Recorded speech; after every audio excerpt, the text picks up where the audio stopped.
How and when to change the lift tape on a TX600 lift. It is important to understand that with proper use over time, lift tape will begin to present signs of wear. Improper use of lift tape may accelerate the need for replacement. Acceptable. It can be seen there is a very small amount of wear to the tape, but nothing substantial that requires an immediate lift tape replacement. Unacceptable. In the first image, you can see a clear increase in wear with additional fraying. This is the start of the lift tape starting the fraying process, which will only increase each lift.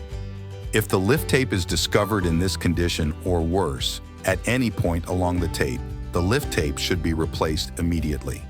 The second image is an example of extreme wear, which is a condition the lift tape should never be allowed to reach.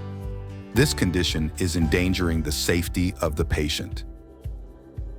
When performing a lift tape change, ensure to fully extend the lift tape prior to turning off the power. This will allow quicker removal. Before carrying out any work on a lift, remember to switch off the power first. This action can be carried out by pulling the e-stop cord on the underside of the lift.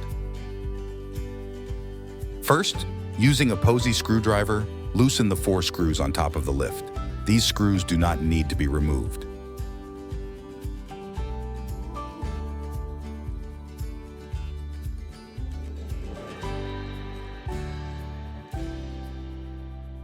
Next, use a slotted screwdriver to remove the 2 brass screws from the cover.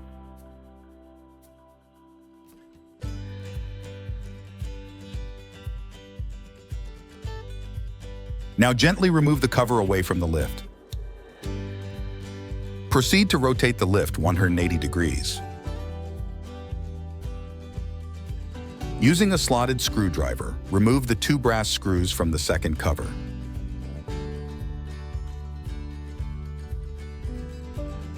Now gently remove the cover away from the lift.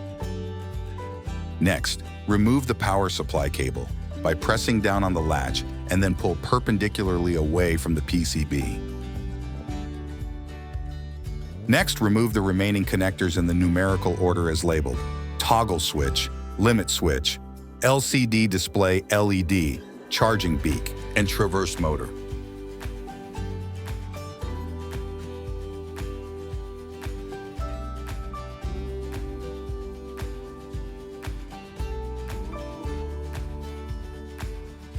Proceed by removing the colored air tubes by gently pulling on the air tubes individually until they release from their individual air switches on the PCB.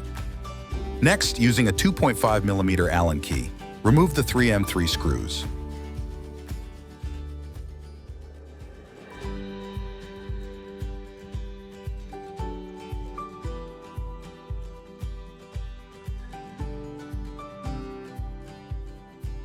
Now you may gently remove the PCB from the lift. Now release the hook and loop strap to give access to the battery.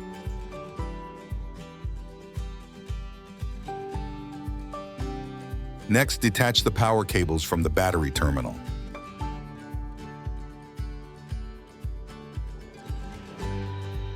After this, remove the battery from the bracket.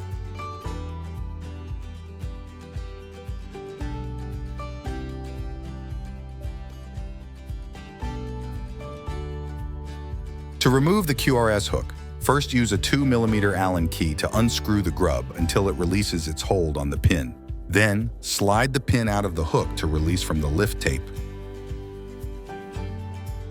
Now gently pull the bottom cover away from the chassis and feed the lift tape through to detach it from the unit. Proceed to rotate the lift 180 degrees. Then, disconnect the positive and negative leads to the motor. Use a 5mm Allen key to remove the 3 bolts from the lift motor.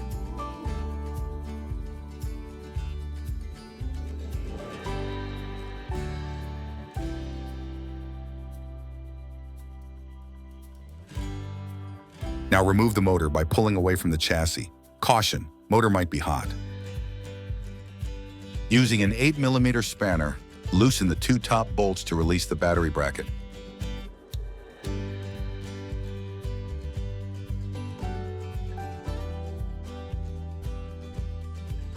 Now rotate the battery bracket down 45 degrees. This will give access to the lift tape.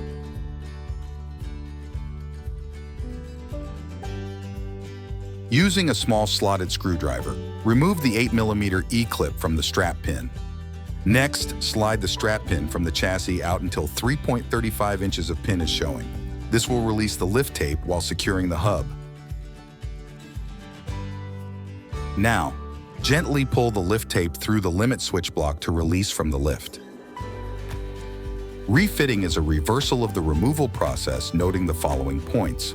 When reinserting the lift tape through the limit switch block, make sure that the fold-over lip is facing the red E power cord, resulting in the arrow label at the other end also facing the E power cord. Before inserting the lift tape into the hub, use your thumb to open the loop. This is to help the strap pin slide through once located in the hub. Now reinsert the strap pin. Use long nose pliers to reattach the 8mm E-clip to the end of the strap pin.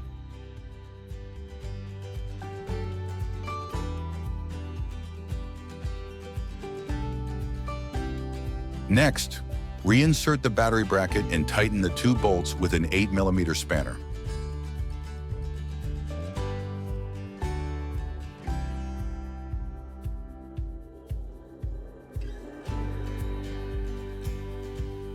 Proceed to reattach the lift motor. Use a 5mm Allen key to reattach the 3 bolts.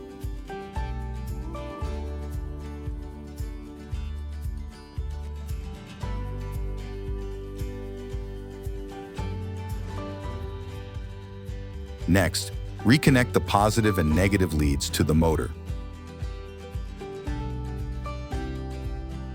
Now, feed the lift tape through the bottom cover plate to reattach it to the unit. Reattach the QRS hook by sliding the pin up through the lift tape. Use a 2mm Allen key to tighten the grub screw until it has a hold on the pin.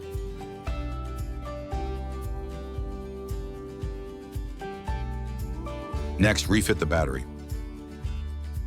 Make sure the battery terminals are on the outer edge and the terminals are pointing inwards. Ensure the positive lead, red, goes to the correct side of the lift, and ensure the negative lead, black, goes to the correct side of the lift. Ensure that the hook and loop strap is installed in the fashion as shown.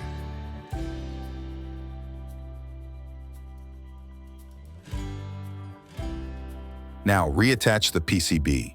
Using a 2.5mm Allen key, reattach the 3 M3 screws.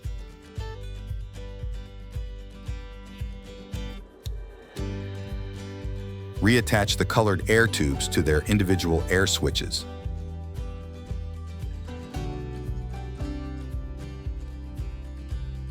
Reattach the wires to PCB in the order shown.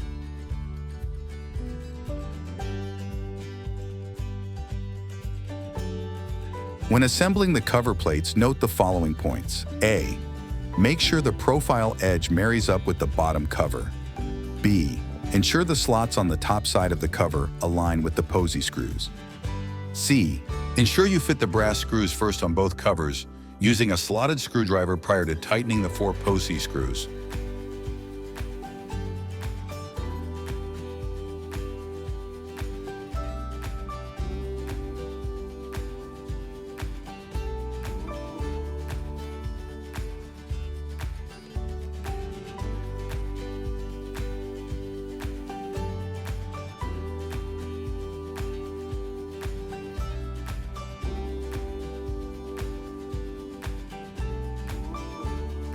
Last, turn the power on by pushing the power cord upwards on the underside of the lift.